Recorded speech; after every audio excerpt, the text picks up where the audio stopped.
So ఇవాళ editorial is about marital rape. Marital rape గురించి ఒక జడ్జిమెంట్ వచ్చింది, హైకోర్టు జడ్జిమెంట్ వచ్చింది. సో దానికి సంబంధించిన ఎడిటోరియల్ ఇది.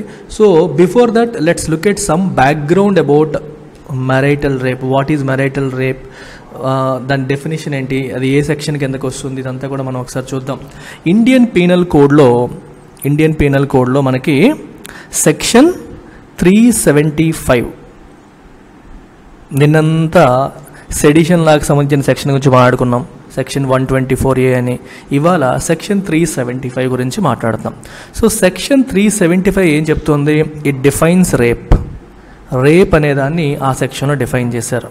And lists 7 notions of consent which if vitiated would constitute the offense of rape by a man. Very important key word in this particular sentence is the word consent. Consent అంటే అనుమతి. ఒక అబ్బాయి ఒక అమ్మాయి ఇద్దరూ సెక్షువల్గా ఒకరితో ఒకరు కలిసినప్పుడు ఒకరి అనుమతితో ఇంకొకరు కలిస్తే అది రేప్ కాదు. So most important aspect here is consent. ఒకరి అనుమతి లేకుండా బలవంతంగా చేస్తేనే కదా దాన్ని రేప్ అంటాం, అత్యాచారం అంటాం. బలవంతం కానప్పుడు అది రేప్ ఎలా అవుతుంది చెప్పండి? సో అందుకనే సెక్షన్ 375 ఏం చెప్తుంది? రేప్ని డిఫైన్ చేస్తుంది. డిఫైన్ చేస్తూ 7 notions ఆఫ్ కన్సెంట్, వీటిల్లో ఏదైనా సరే ఒక 7 మెన్షన్ చేస్తుంది. వాటిల్లో ఏ రకంగా చెప్పినా సరే కన్సెంట్ ఇచ్చినట్టే. ఒకవేళ ఆ 7 కాకపోతే, ఆ కన్సెంట్ అనేది లేకపోతే, ఇఫ్ విషియేటెడ్ అంటే అర్థం ఏంటి? అది ఫాలో అవ్వకపోతే, రైట్, అది ఆ కన్సెంట్ లేకపోతే that will be considered as an offence of rape by a man. అది రేప్ కింద కన్సిడర్ చేస్తారు. అయితే however the provision contains a crucial exemption. ఈ ప్రావిజన్లో ఒక క్రూషియల్ ఎగ్జంప్షన్ కూడా ఉంది. ఏంటా exemption? Sexual intercourse or sexual acts by a man with his own wife, the wife not being under 18 years of age is not rape. Very very important sentence. మీకు అర్థమవుతుందా? there is a male, there is a female. వీళ్ళిద్దరూ wife and husband అనుకోండి. And this female or wife is more than 18 years అనుకోండి. తనకి 18 ఏళ్ళు నిండాయి అనుకోండి. 18 ఏళ్ళు నిండితే, if she a major, 18 ఏళ్ళు నిండితే అప్పుడు ఇతగాడి భార్య అయితే అప్పుడు తన అనుమతి లేకుండా రేప్ చేసినా సరే అది నేరం కాదు. దాన్నే మ్యారిటల్ రేప్ అంటాం. What is marital rape? Marriage అయిన తర్వాత భర్త భార్య అనుమతి లేకుండా రేప్ చేస్తే దాన్ని మ్యారిటల్ రేప్ అంటారు. ఈ మ్యారిటల్ రేప్ అనేది అఫెన్స్ కాదు అని ప్రజెంట్ సెక్షన్ చెప్తుంది. ఎప్పుడు అఫెన్స్ కాదు? ఆ భార్య వయసు 18 ఏళ్ళు దాటితే. 18 ఏళ్ళు లోపు ఉంటే అఫెన్స్ కిందే కన్సిడర్ చేస్తారు. కొంతమంది ఎర్లీ మ్యారేజ్ చేస్తారు కదా. సో 18 ఏళ్ళు లోపున్న భార్య పైన అనుమతి లేకుండా మీద పడిపోతే అది రేప్ కింద కన్సిడర్ చేస్తారు. కానీ 18 ఏళ్ళు నిండిన భార్య అనుమతి లేకుండా రేప్ చేస్తే దాన్ని రేప్ అని అంటాము. కాకపోతే దాన్ని అఫెన్స్ కింద కన్సిడర్ చేయరు. It's a marital rape but it is not an offence. అర్థమవుతుందా? దాన్ని అఫెన్స్ కింద కన్సిడర్ చేయరు. సో దాని పైన క్రిమినల్ ఛార్జెస్ అనేవి ఉండవు. So this exemption essentially allows a marital right to a husband. హస్బెండ్కి ఒక రకంగా ఇది హక్కునిచ్చేస్తుంది. Who can with legal sanction, హ్యాపీగా లీగల్ శాంక్షన్ కూడా ఉంది ఆయనకి, exercise his right to consensual or non consensual sex with his wife. తన వైఫ్తో ఇష్టపూర్వకంగా అంటే తన అనుమతితో లేదా తన అనుమతి లేకుండా కూడా he can participate in sex. ఆ పార్టిసిపేట్ చేయడానికి డైరెక్ట్గా లీగల్ శాంక్షన్ ఉంది. సో మన చట్టమే అనుమతిస్తుంది. భార్యకి ఇష్టం ఉన్నా లేకపోయినా మృగంలాగా వెళ్ళి పడిపోవచ్చు అని మన చట్టం అనుమతినిస్తోంది. అయితే ఇది వినడానికి మన ఎలా ఉంది? 2 యాంగిల్స్లో దీన్ని చూడాలి.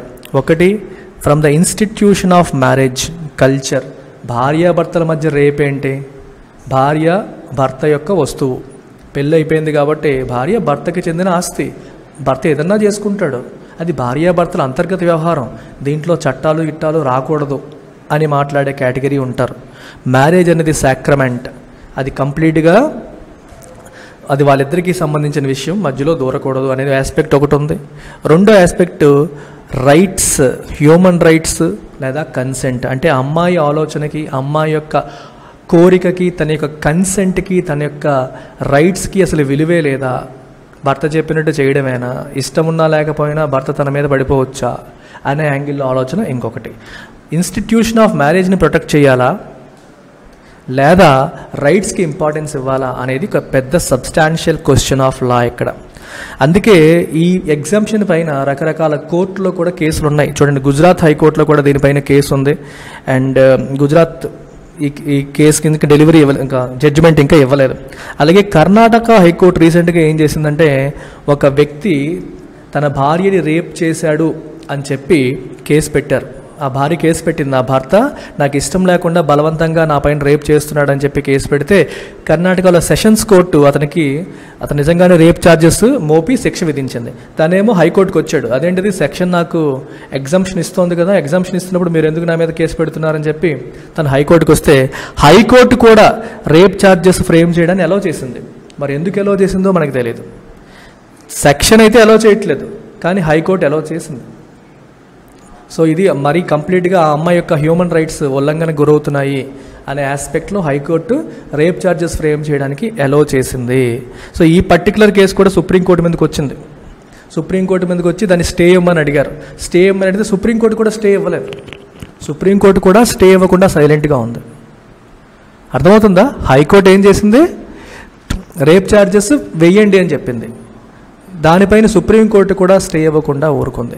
సో ఇది వాడిగా వేడిగా చర్చ జరుగుతుంది. ఇది కొలోనియల్ లా, బ్రిటిష్ వాళ్ళ హయాంలో ఉన్నప్పుడు చట్టం ఇది ఎప్పటికీ ఉంచాలా తీసేయాలా అనేది క్లారిటీ లేని పరిస్థితులు ఉన్నాయి. కోర్టుల ముందు ఒక సబ్స్టాన్షియల్ క్వశ్చన్గా ఇవన్నీ మిగిలిపోయాయి. అయితే మరి దీని గురించి గవర్నమెంట్ ఏమనుకుంటోంది, what is government stand, it is also important కదా. కోర్టు ఏమనుకుంటుంది అనేది ఒక ఆస్పెక్ట్ అయితే గవర్నమెంట్ యొక్క స్టాండ్ ఏంటనేది కూడా అనదర్ ఆస్పెక్ట్. సో ఇప్పుడు మనకి section 124A of IPC sedition పైన ఎలాగైతే ఆన్గోయింగ్ కేసు జరుగుతుందో, సెంట్రల్ గవర్నమెంట్ ఈ విషయంలో కూడా ఇనీషియల్గా ఏం చేసింది, డిఫెండ్ చేసింది. ఏం చేసింది, రేప్ ఎక్సెప్షన్ని డిఫెండ్ చేసింది. ఎక్సెప్షన్ ఉండాలి, అదేంటది మ్యారైటల్ రేప్ ఏంటి, భర్తకి భార్యకి మధ్యలో రేప్ ఏంటి అని చెప్పి అది ఉండాలి, ఎక్సెప్షన్ ఉండడమే మంచిదని చెప్పి డిఫెండ్ చేసింది. కానీ తర్వాత తన స్టాండ్ని చేంజ్ చేసి ఏం చెప్తుందంటే, మేము రివ్యూ చేస్తున్నాము, ఈ విషయంలో వైడర్ డెలిబరేషన్స్ అనేవి అవసరం, మొత్తం సొసైటీలో డెలిబరేషన్స్ అవసరం, చర్చ జరగాల్సి ఉంది. సో ఈ చట్టాన్ని కూడా మేము రివ్యూ చేస్తున్నామని చెప్పి చెప్పింది. సో ప్రస్తుతానికి సెడిషన్ లా విషయంలో ఎలాగైతే సెంటర్ తన స్టాండ్ రివ్యూ చేస్తున్నాము, మేము we will come out with our stand అని చెప్తోందో, ఇలాగే ఈ విషయంలో కూడా the centre is going to come out with it stand very soon. ప్రస్తుతానికైతే డెలిబరేషన్స్ అవసరము అని చెప్పి చెప్తుంది. దానికి ఎస్ అనట్లేదు, నో అనట్లేదు centre at this point. So Tushar Mehta ఏం చెప్తున్నారు, 2019 కమిటీ ఒక కమిటీ సెటప్ చేశారు to review criminal laws in the court. Criminal laws అనేది రివ్యూ చేయడానికి కమిటీని తీసుకొచ్చారు. సో కమిటీ రిపోర్ట్ కోసం వెయిట్ చేస్తున్నట్టుగా మాట్లాడుతున్నారు అనమాట. అండ్ ఢిల్లీ గవర్నమెంట్ వచ్చేసి it is argued in favour of retaining the marital rape exception. Delhi government మాత్రం మ్యారైటల్ రేప్ ఎక్సెప్షన్ ఉండాలి అంటుంది. ఎక్సెప్షన్ అంటే అర్థం ఏంటి, మ్యారైటల్ రేపు అఫెన్స్ కాదు, దానిపైన కేసు వేయడానికి లేదు అని చెప్పి ఢిల్లీ గవర్నమెంట్ అంటుంది. అయితే ఢిల్లీ గవర్నమెంట్ యొక్క ఆర్గ్యుమెంట్స్ ఎందుకు దాన్ని రేప్ కింద కన్సిడర్ చేయకూడదు అంటే, అదేముంటుందంటే protecting men from possible misuse. ఇప్పుడు ఏమవుతుందంటే, భార్య సో భార్యకి భర్త మీద కోపం వచ్చింది అనుకోండి ఏదో విషయంలో. సో భార్య ఏం చేస్తుంది, వీడిని రేప్ చేశాడని చెప్పి కేసు పెట్టేస్తుంది. మీకు అర్థమవుతుందా, భార్య భర్త మీద రేప్ చేసిన కేసు పెడుతుంది. మరి మ్యారైటల్ రేప్ అనేది అఫెన్స్ అనుకోండి, భర్తను జైల్లో తోసేస్తారు. అర్థమవుతుందా? సో ఈ రకంగా మిస్యూజ్ చేసే అవకాశం ఉంది. ఈ వైఫ్స్ మొగుడిని హరాస్ చేయడానికి ఈ చట్టాన్ని ఉపయోగించే అవకాశం ఉంది. రెండోది protecting the institution of marriage అనే ఇన్స్టిట్యూషన్ మనం ప్రొటెక్ట్ చేసుకోవాలి. ఇలాంటి చట్టాలు తీసుకొస్తే ప్రతి భార్య భర్త మీద కోపం వచ్చినప్పుడల్లా కేసులు పెట్టేసుకొని పెళ్ళిళ్ళు పెటాకులు అయిపోతాయి. సో ఇన్స్టిట్యూషన్ ఆఫ్ మ్యారేజ్ని మనం ప్రొటెక్ట్ చేసుకోవాలనే యాంగిల్లో ఒకటి, రెండోది మిస్యూజ్ చేసే అవకాశం ఉందనే యాంగిల్లో ఒకటి. రెండు యాంగిల్స్లో ఢిల్లీ గవర్నమెంట్ మాత్రం ఎక్సెప్షన్ అనేది ఉండాలి, ఎక్సెప్షన్ని తీసేయకూడదు అని చెప్పి చెప్తాను. చూద్దాం ఏం జరుగుతుందో ఫైనల్గా. Right. So let's come to today's editorial. మరి ఎడిటోరియల్ ఎందుకు వచ్చింది, అసలు న్యూస్లోకి ఎందుకు వచ్చింది? ఎడిటోరియల్ ఎప్పుడు వస్తుంది మనకి? ఏదన్నా అంశం న్యూస్లో వస్తే దాని గురించి ఎడిటోరియల్ వస్తుంది. సో ఇది న్యూస్లోకి ఎందుకు వచ్చింది, దీని కథ ఏంటి చూద్దాం ఒకసారి. సో టైటిల్ ఏం చెప్తుంది? Importance of consent. కన్సెంట్ అంటే ఏంటి? అనుమతి. అనుమతి యొక్క ప్రాముఖ్యత, కన్సెంట్ అనేది ఎంత ఇంపార్టెంట్ అనేది మనం ఇక్కడ మాట్లాడుకుందాం. The institution of marriage cannot be allowed to sanction force and violence. సరే, మ్యారేజ్ అనేది పవిత్రం, అది బయట వాళ్ళు దూరకూడదు అనే ఆస్పెక్ట్స్ మాట్లాడుతూ వాటి ముసుగులో ఫోర్సు, వైలెన్సు ఉపయోగించే అవకాశాన్ని అది కల్పించకూడదు. ఇది మొగుడు పెళ్ళాళ్ళకి సంబంధించిన విషయం, భార్యాభర్తలకు సంబంధించిన విషయం, వేరే వాళ్ళు తలదోర్చడానికి లేదు అని వదిలేస్తే భర్త భార్యని ఏదన్నా చేసేసుకోవచ్చా? తనకి ఇష్టం ఉన్నా లేకపోయినా రేప్ చేసేసుకోవచ్చా? ఇది ఒకరోజు వ్యవహారం కాదు కదా. బయట అమ్మాయి అంటే ఎప్పుడో రాత్రప్పుడో ఎప్పుడో ఎవరు లేనప్పుడు దొరికిందంటే రేప్ చేస్తారు. కానీ భార్య రోజు పక్కనే ఉంటుంది, రోజు పక్కనే ఉంటుంది. ఆ భార్యకి ఇష్టం లేకపోవచ్చు, there could be some 100 reasons. ఎందుకంటే భర్తతో తను ప్రశాంతంగా ఉండలేకపోవచ్చు, వాళ్ళిద్దరికీ మనసులు కలవకపోవచ్చు. సో శారీరకంగా కలవడానికి భార్య ఇష్టపడకపోవచ్చు. అంటే భార్య ఇష్టంతో సంబంధం లేకుండా భర్త ఇష్టం వచ్చినట్టు ప్రతిరోజు తనని రేప్ చేయవచ్చా అనే ప్రశ్న మనం అందరం ఆలోచించాలి ఇక్కడ. ఎప్పుడైతే చట్టం దాన్ని ఎలో చేస్తుందో ఇట్ మీన్స్ ఇష్టం లేకుండా చేస్తే ఏమవుతుంది? వైలెంట్ మీన్స్ తను విదిలించుకోవడానికి ట్రై చేస్తుంది, తను గట్టిగా పట్టుకుంటాడు. సో వైలెన్స్ అనేది వస్తుంది అక్కడ. ఫోర్స్ని, వైలెన్స్ని ఒక రకంగా చట్టబద్ధం చేసినట్టే అయిపోతుంది అని ఇక్కడ రాస్తున్నారు. A split verdict in the Delhi High Court on the question of criminalizing marital rape has reignited the controversy over legal protection for disregard of consent for sex within marriage. Very important sentence, చాలా డీటెయిల్డ్గా కేర్ఫుల్గా చదవాలి. Split verdict అన్నారు. ఢిల్లీ హైకోర్టులో split verdict వచ్చింది. బేసికల్గా 2 జడ్జిల యొక్క bench అది. సో ఒక ఆయనేమో ఈ ఎక్సెప్షన్ ఉండాలి అంటాడు, ఇంకో ఆయనేమో ఇది అన్కాన్స్టిట్యూషనల్ అంటారు. సో ఇద్దరు ఒక మాట మీదకి రాలా, స్ప్లిట్ వర్డిక్ట్ వచ్చింది. సో ఏది తేలదు. స్ప్లిట్ వర్డిక్ట్ వచ్చినప్పుడు ఏం చేస్తారు? 2 జడ్జిల బెంచ్ మనకి ఇలాంటి తీర్పు ఇచ్చినప్పుడు ఒక్కొక్కరు ఒక్కో మాట చెప్పినప్పుడు ఏమవుతుందంటే అది హయ్యర్ బెంచ్కి ట్రాన్స్ఫర్ అవుతుంది. ఇప్పుడు హైకోర్టు కాబట్టి హైకోర్టులోనే కొంచెం హయ్యర్ బెంచ్ అంటే 3 లేదా 5 ఉన్న జడ్జిలున్న కొత్త బెంచ్కి ట్రాన్స్ఫర్ అవుతుంది. సో 2 కాబట్టి 3 అయితే సరిపోతుంది. 3 ఉన్న బెంచ్ ఫామ్ చేసి మళ్ళీ వాళ్ళ 3 మళ్ళీ దీన్ని రివ్యూ చేసి తీర్పిస్తారు. అప్పుడు 2:1 1 లేదా 3:0 మెజారిటీతో తీర్పు అనేది తేలుతుంది. లేదా it my directly go to supreme court. సుప్రీంకోర్టుకి వెళ్ళి కూడా 3 జడ్జిల బెంచ్కి వెళ్ళే అవకాశం అనేది ఉంటుందన్నమాట స్ప్లిట్ వర్డిక్ట్ వచ్చినప్పుడు. సో ఈ మెరైటల్ రేప్ని క్రిమినలైజ్ చెయ్యాలా వద్దా, మెరైటల్ రేపు క్రైమా కాదా అనే విషయంలో స్ప్లిట్ వర్డిక్ట్ అనేది వచ్చింది. ఈ వర్డిక్ట్ అంటే తీర్పు. It has reignited the controversy over legal protection for disregard of consent for sex within marriage. Within marriage సెక్స్కి కన్సెంట్ అనేది ఉండాలా ఉండక్కర్లేదా?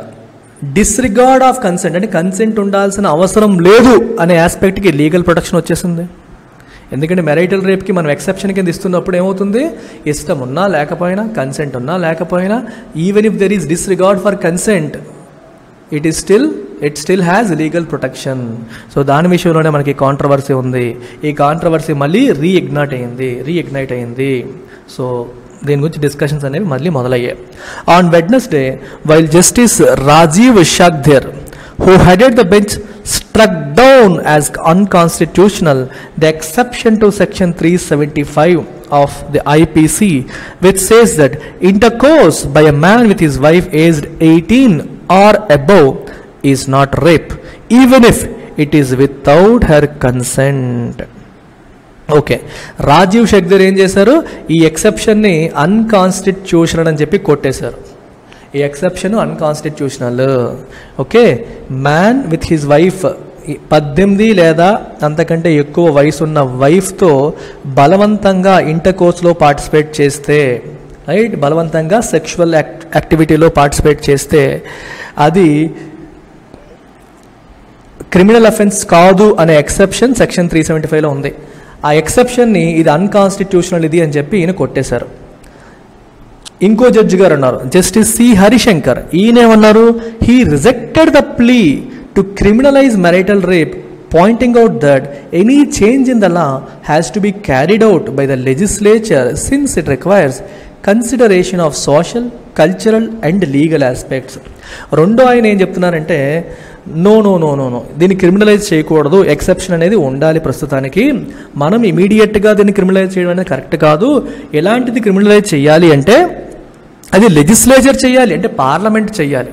ఎందుకు పార్లమెంట్ చేయాలి? Because it requires consideration of social, cultural, ఒక లీగల్ ఆస్పెక్ట్స్ చూడటమే కాదు, social aspects, cultural aspects కూడా చూడాలి. అన్ని ఆస్పెక్ట్స్ చూడాలంటే అర్థం ఏంటి? డెలిబరేషన్స్ జరగాలి, చర్చ జరగాలి. పార్లమెంట్ అనేది అలాంటి ఒక ప్లాట్ఫామ్ని క్రియేట్ చేస్తుంది.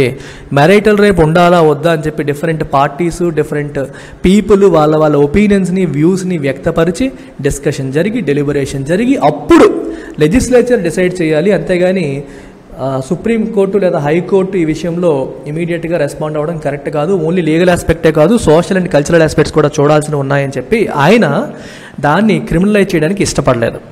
ఆయనేమో క్రిమినలైజ్ చేయాలంటున్నాడు, ఈయనేమో క్రిమినలైజ్ చేయకూడదు అంటున్నారు. సో ఇద్దరి మధ్యలో వేరు వాదన వచ్చింది. With the judges differing on key points such as difficulty in getting evidence. ఇప్పుడు మ్యారిటల్ రేప్ విషయంలో ప్రాబ్లం ఏంటి?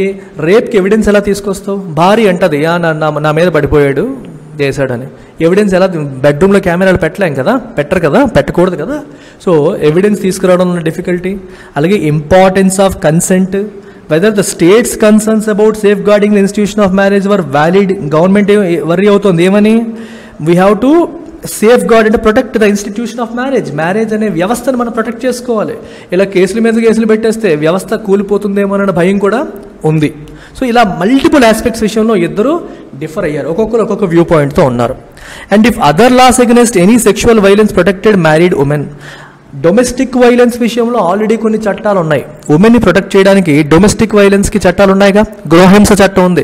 మరి గృహహింస చట్టం ప్రకారం రేప్ కేసు పెట్టేసుకోవచ్చు కదా.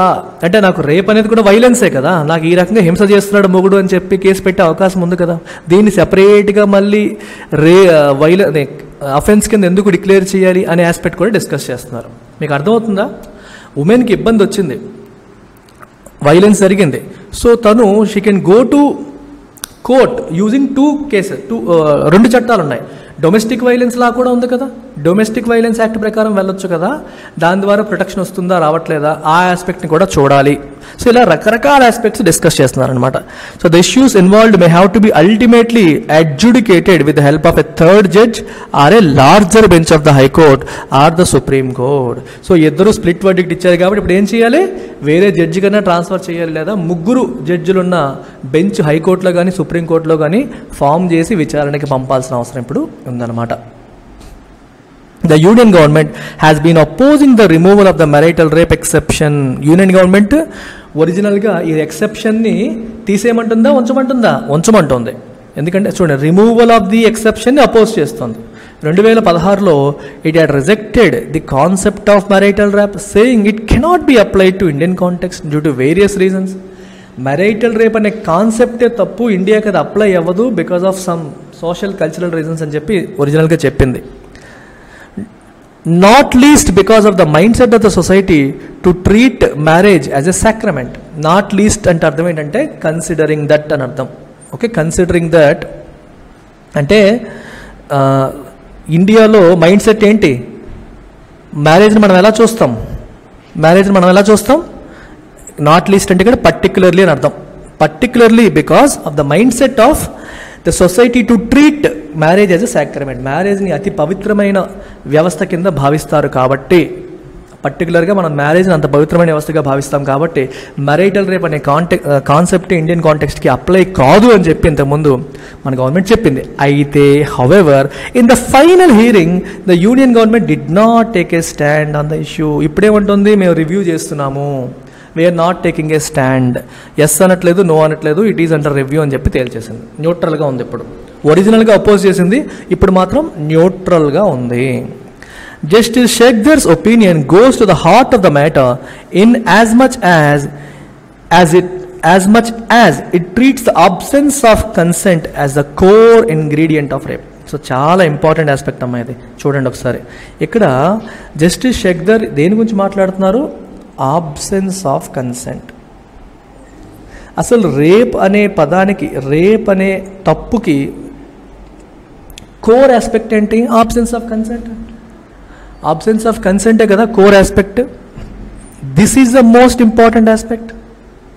సో మరి ఆబ్సెన్స్ ఆఫ్ కన్సెంట్ ఉంటే దాన్ని రేప్ అంటామని మరి చెప్తున్నప్పుడు he says what is defined as rape in law should be labeled as such irrespective of whether it occurs within or outside marriage.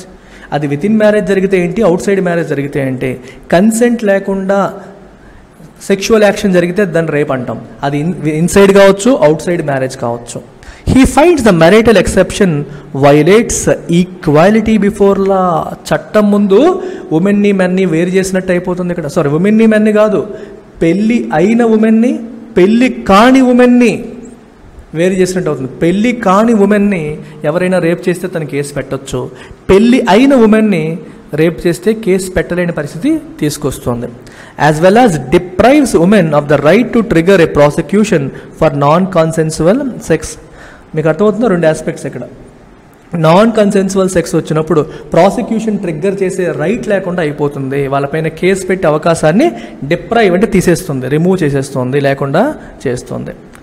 Besides, in addition to that, it also discriminates among women based on their marital status. ఇప్పుడు అదే చెప్పాను మీకు, marital status బట్టి discriminate చేస్తున్నట్టే కదా, అవునా కాదా? పెళ్ళైన అమ్మాయికి అయితే రైట్ లేదు, పెళ్లి కాని అమ్మాయికి ఏమో రైట్ ఉంది.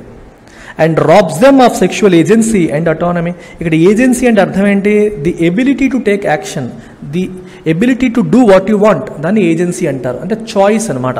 సెక్షువల్ ఏజెన్సీ అంటే అర్థం ఏంటి? The ability to decide whether you want to participate in sex or not. అంటే నేను సెక్స్లో పార్టిసిపేట్ చెయ్యాలా వద్దా అని నిర్ణయం తీసుకునే అధికారం ఎవరికి ఉండాలి? అమ్మాయికి ఉండాలి. అన్ఫార్చునేట్లీ ఆ అమ్మాయికి అవకాశం లేకుండా it is robbing them of that opportunity. అమ్మాయికి అవకాశం లేకుండా లాగేసుకుంటుంది, అటానమీ లేకుండా తీసేసుకుంటుంది. తన చాయిస్ లేదు, మొగుడు బట్టే డిసైడ్ అవుతుంది. మీకు అర్థమవుతుందా? భర్త కావాలనుకుంటే చేస్తాడు, లేకపోతే లేదు. భార్య ఆలోచనతో, భార్య వ్యూ పాయింట్తో సంబంధం లేకుండా తయారైపోయింది అని ఇదంతా ఎవరు చెప్తున్నారు? మ్యారిటల్ రేప్ని అఫెన్స్ కింద చెయ్యాలని చెప్తున్న జడ్జి గారు చెప్తున్నారు. ఇన్ కాంట్రాస్ట్ దానికి ఆపోజిట్గా హరిశంకర్ ఏమంటున్నారు? హీ సమ్వాట్ డిస్కన్సర్టింగ్లీ డిస్టర్బింగ్లీ డీఎంఫసైజెస్, అంటే దాన్ని ఎంఫసైజ్ చేయట్లా. దేన్ని? The element of consent. Consent అనేది అంత ఇంపార్టెంట్ కాదు అన్నట్టుగా దాని యొక్క ప్రాముఖ్యతను తగ్గిస్తూ మాట్లాడుతున్నారు.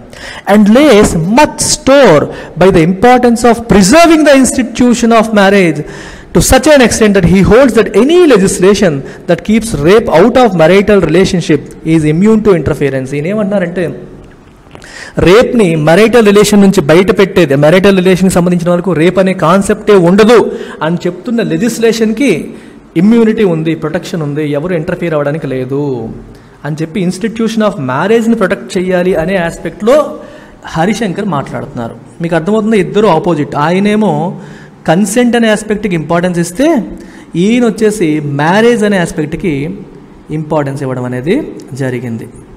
మీకు అర్థమవుతుందా? సో ఇద్దరు కూడా ఆపోజిట్ వ్యూలో ఉన్నారు. ఇక్కడ ఒక పదాన్ని వాడారు. ఏం చెప్పారు చూడండి, ఇక్కడ ఏదో ఒక పదం వాడారు, లేస్ మచ్ స్టోర్ అన్నారు. లే మచ్ స్టోర్ అంటే అర్థం ఏంటి? Give importance to think that something is very important. ఏది ఇంపార్టెంట్? ఇన్స్టిట్యూషన్ ఆఫ్ మ్యారేజ్ని ప్రిజర్వ్ చేయడం అనేది ఇంపార్టెంట్ అని చెప్పి ఈయన భావించారు. If marriage is regarded as a partnership between equals, నిజంగా అది ఇద్దరు ఈక్వల్స్ మధ్యలో పార్ట్నర్షిప్గా రిగార్డ్ చేయబడితే, an exception in a 160-year-old law should have had no place. ఇద్దరికి ఈక్వల్ ఇంపార్టెన్స్ అంటే భర్తకి భార్యకి ఈక్వల్ ఇంపార్టెన్సే ఉండుంటే ఇలాంటి ఎక్సెప్షన్కి చట్టంలో స్థానం ఉండకూడదు. While there are other laws governing civil relationship that legitimize conjugal expectations, these cannot be seen as a free pass for violence within marriage. జనరల్గా మ్యారేజ్ అనగానే కొన్ని అంటే మామూలుగా ఇద్దరు ఒక నార్మల్ మగవాడు ఆడదానికి ఉన్న రిలేషన్ వేరు, భార్యాభర్తలకి ఉన్న రిలేషన్ వేరు. సో కాంజుగల్ ఎక్స్పెక్టేషన్ అంటే అర్థం ఏంటి? Husband is expected to take care of wife, they are expected to take care of family, ఇట్లాంటివి ఉంటాయి ఎక్స్పెక్టేషన్స్. వాటన్నిటినీ కన్సిడర్ చేసే చట్టాలు ఉన్నాయి. There are some aspects. ఇప్పుడు చూడండి, ఇప్పుడు డివోర్స్ అయిందనుకోండి, లేకపోతే ఏదైనా అయిందనుకోండి, భార్యని పోషించాల్సిన బాధ్యత భర్తకు ఉంది. ఇద్దరు వేరు వేరు వ్యక్తులుగా చూడరు అక్కడ. భార్యాభర్తలు పెళ్లి అనే ఇన్స్టిట్యూషన్ని, మ్యారేజ్ అనే ఇన్స్టిట్యూషన్ని గౌరవిస్తూ చాలా చట్టాలు ఉన్నాయి.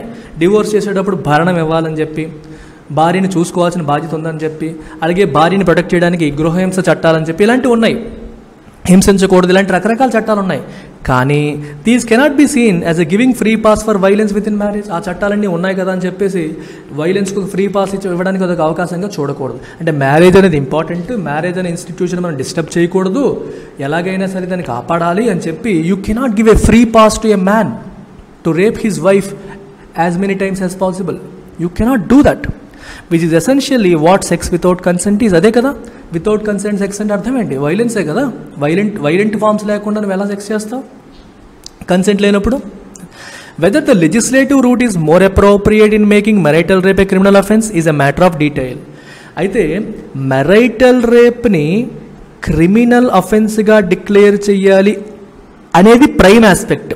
అది లెజిస్లేటివ్ రూట్లో వెళ్ళాలా, లేదా సుప్రీంకోర్టు దాన్ని డిక్లేర్ చేయాలా, హైకోర్టు డిక్లేర్ చేయాలా అనేది ఆస్పెక్ట్ కాదు. మెయిన్ ఆస్పెక్ట్ ఏంటి? అది క్రిమినల్ అఫెన్సా కాదా. సో డీటెయిల్, ఇవన్నీ మ్యాటర్ ఆఫ్ డీటెయిల్, అసలు విషయం కాదు అది. It's a matter of detailing. Detailing అంటే అర్థం ఏంటంటే అసలు మ్యాటర్ ఏంటి, తర్వాత డీటెయిల్స్లోకి వెళ్దాం. అసలు విషయం ఏంటి, తర్వాత డీటెయిల్స్లోకి వెళ్దాం అంటాం చూడండి, అలాగనమాట. అది అసలు అఫెన్సా కాదా ఫస్ట్ వెళ్ళాలి, అది లెజిస్లేటివ్ రూట్లో వెళ్ళాలా లేదా కోర్టు ద్వారా తెలియాలా అనేది తర్వాత విషయం.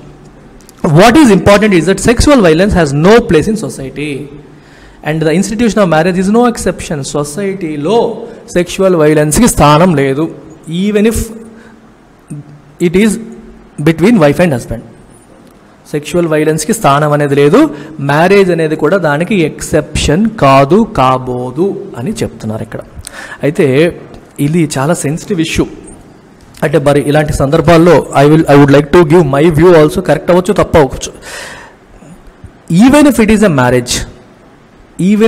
మ్యారేజ్ వితౌట్ కన్సెంట్ సెక్స్లో పార్టిసిపేట్ చేసే హక్కు భర్తకు ఉంటుందని నేను అనుకోవట్లేదు. భార్యాభర్తల మధ్య సెక్స్ అనేది ఒక personal thing. It's a highly personal thing and N emotional thing. దాన్ని ఒక మృగం వచ్చి పడినట్టు చేయకూడదు. మనుషులకి మృగాలకి డిఫరెన్స్ ఏంటి? ఒక మృగం వచ్చి ఇంకో మృగం మీద పడి ఇష్టం ఉన్నా లేకుండా చేసేటట్టుగా చేస్తాం. అందుకే కదా మృగాడు అంటారు. మగాడిని కొన్నిసార్లు మృగాల చర్య అని చెప్పి అంటారు. You cannot legitimise a sexual activity which involves violent, which doesn't involve consent. Consent లేని సెక్షువల్ యాక్టివిటీని లెజిటిమైజ్ చేయడం అనేది, అది కరెక్ట్ అని చెప్పడం అనేది, లీగల్లీ రైట్ అని చెప్పడం అనేది కరెక్ట్ కాదు. హ్యూమన్స్, మనుషుల తర్వాతే వ్యవస్థలు. మనిషికి లేని ఇంక మనిషిని సపోర్ట్ చేయలేని వ్యవస్థ ఎందుకు? అంటే స్త్రీ, అమ్మాయి, దీని గురించి ఎవరు పట్టించుకుంటున్నారు? తన ఇష్టం, తన కష్టం, తనకి మంచి చెడు అన్నీ చిన్నప్పటి నుంచి భర్త చెప్తాడు. చిన్నప్పుడు తండ్రి చెప్తాడు, తర్వాత భర్త చెప్తాడు. ఏ విషయంలోనూ తనకి ఏజెన్సీ లేదు. ఏజెన్సీ అంటే చాయిస్ లేదు. She cannot take any decision on her own. Even she doesn't have an option to reject sex. సెక్స్ని రిజెక్ట్ చేసే ఆప్షన్ కూడా తనకు లేకుండా ఉంటే ఇంకేం చట్టాలండి? సరే, దాన్ని మిస్యూజ్ చేసే అవకాశం ఉంటుంది, కరెక్టే. మిస్యూజ్ చేసే అవకాశం ఉంది కదా అని చెప్పి ఒక తప్పుని మనం సమర్థించుకుంటూ వెళ్తామా? మీకు ఒక మాట చెప్తాను. You are taking an activity. ఒక యాక్టివిటీ చేయడం వల్ల 98% ఉమెన్ సేవ్ అవుతారు. 2% ఉమెన్ దాన్ని మిస్యూజ్ చేసి హస్బెండ్స్ని ఇబ్బంది పెడతారు. సో 98% ఉమెన్ సేవ్ చేసే చట్టాన్ని తీసుకురావాలా, తీసుకురాకూడదా? ఈ 2% ఉమెన్ మిస్యూజ్ చేస్తారు కదా అని చెప్పి మనం ఆపేస్తామా దాన్ని? ఏం తీసుకొచ్చినా సరే దాంట్లో మిస్యూజ్ చేసే అవకాశం ఉంటుంది. నువ్వు ఎన్నన్నా చెయ్యి, మిస్యూజ్ చేస్తారు, డెఫినెట్గా మిస్యూజ్ చేస్తారు. మీకు ఒక సింపుల్ ఎగ్జాంపుల్ చెప్తాను. ఎల్టెక్స్ క్లాసెస్ ఈరోజు 5,000 రూపాయలు మీ దగ్గర క్రెడిట్ కార్డు, డెబిట్ కార్డు లేకుండా ఈఎంఐ ఇస్తున్నాను నేను. ఈ ఈఎంఐ ఇచ్చే ఆప్షన్ని 100 మంది స్టూడెంట్స్ జాయిన్ అయితే 90 స్టూడెంట్స్ చక్కగా ఉపయోగించుకుంటారు, టైంకి ఫీజు కట్టేస్తారు. 10 మంది స్టూడెంట్స్ మిస్యూజ్ చేస్తారు. సార్ అవకాశం ఇచ్చారు కదా అని ఒక నెల కడతారు, ఒక నెల కట్టరు, వాయిదాలు వేస్తారు. ఇలా మిస్యూజ్ చేయడం కూడా జరుగుతుంది. ఈ 10 మంది మిస్యూజ్ చేస్తున్నారు కదా అని చెప్పి నేను ఆప్షన్ ఆపట్లేదు. ఎందుకంటే 90 మందికి అది ఉపయోగపడుతుంది. మెజారిటీ పీపుల్కి ఈ ఆప్షన్ ఉపయోగపడుతుంది. చాలామంది పేదవాళ్ళకి, మిడిల్ క్లాస్కి, లోవర్ మిడిల్ క్లాస్కి యూపీఎస్సీ డ్రీమ్ అందుకోవడానికి ఈ EMI option 5,000 credit card, debit card లేకుండా నెల నెల కట్టుకునే అవకాశం అనేది హెల్ప్ చేస్తుంది. ఒకళ్ళు ఇద్దరు 10% స్టూడెంట్స్ నన్ను ఇబ్బంది పెడుతున్నారు, టైం కట్టకపోవడం, సగం చేసి మానేయడం అట్లాంటివి చేస్తున్నప్పటికీ కూడా మెజారిటీ పీపుల్కి ఉపయోగపడుతుంది కదా, మేము కంటిన్యూ చేస్తాం. మీకు జస్ట్ నాకు మైండ్కి తట్టింది చెప్పేస్తాను ఎగ్జాంపుల్ కింద. అలాగే ఒక చట్టం తీసుకొచ్చినప్పుడు ఇఫ్ ఇట్ చాలామందికి అది ఉపయోగపడినప్పుడు కొంతమంది మిస్యూజ్ చేసే అవకాశం ఉన్నా సరే వెళ్ళడంలో తప్పు లేదు అనేది ఒక ఆస్పెక్ట్. రెండోది, హ్యావింగ్ సెడ్ దట్, దీనికి మనం సేఫ్ గార్డ్స్ పెట్టుకోవాలి. అంటే అలా మిస్యూజ్ చేయకుండా ఈ హస్బెండ్స్ని ప్రొటెక్ట్ చేయడానికి ఏదన్నా తీసుకురావాలి. మరి డొమెస్టిక్ వైలెన్స్ యాక్ట్ కూడా అంతే కదా, గృహహింస చట్టం కూడా చాలామంది మిస్యూజ్ చేస్తున్నారు. ఉమెన్ మిస్యూజ్ చేస్తున్నారు కదా, నా చట్టాన్ని తీస్తారనుకోండి, అప్పుడు ఏమవుతుంది, ఉమెన్కి ప్రొటెక్షన్ లేదు. భర్త కొట్టినా, అత్తమామలు హింసించినా తనకి సపోర్ట్ చేసే దిక్కులేని పరిస్థితి వస్తుంది.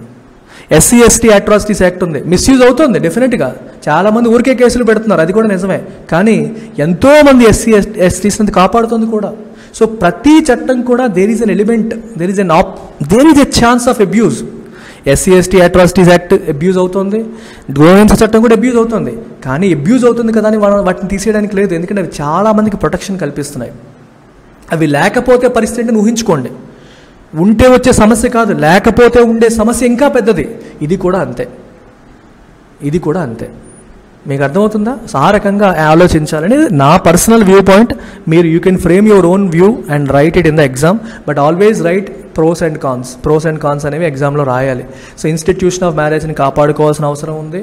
సో ఒకవేళ ఈ చట్టాన్ని తీసుకొచ్చినా సరే we have to keep enough safeguards to protect the institution of marriage and to protect against the abuse of this by wives against husbands కి వ్యతిరేకంగా వైఫ్స్ దీన్ని అబ్యూజ్ చేయకుండా కొన్ని సేఫ్ గార్డ్స్ని ఆలోచించాల్సిన అవసరం ఎంతైనా ఉంది.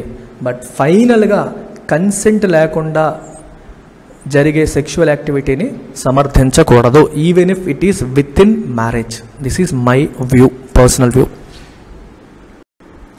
ఓకేనా? సెమినార్ మళ్ళీ రిమైండ్ చేస్తానమ్మా, సండే సెమినార్ ఉంది. I want all of you to come and attend in Visakhapatnam.